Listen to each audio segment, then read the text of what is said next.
took us down to the railroad tracks, and there were a bunch of cattle cars.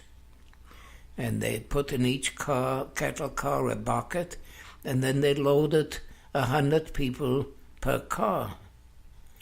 And how much room did you have? Were you standing right next to the other person? No, we were sitting on the floor. And that was it, finished. And then they closed the door, and next car. And so they loaded the entire train, and we went, and the train started moving. And we traveled like that for 3 days. And people, the bucket that they gave us for a toilet was filled very fast. They give you one bucket for 100 everybody. people. And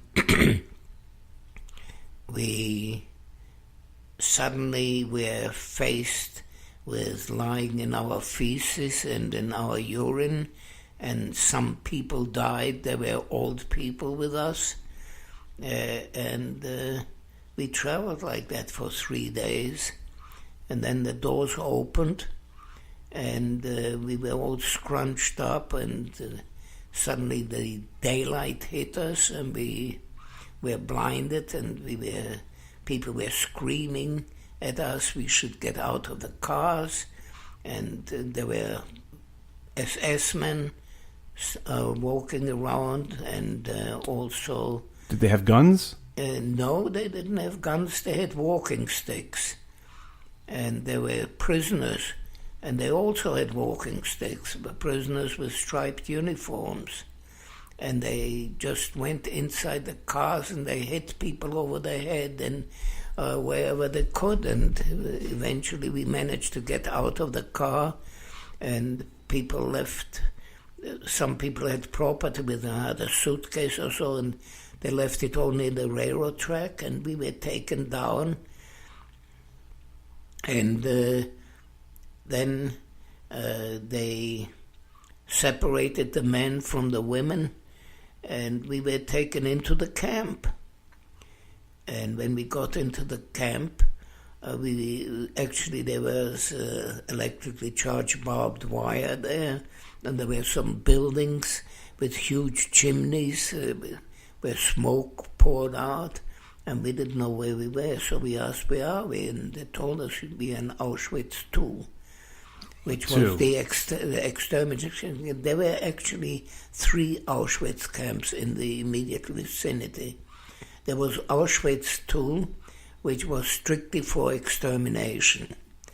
And then there was Auschwitz I, which was a bunch of buildings, brick buildings, which were for German criminals.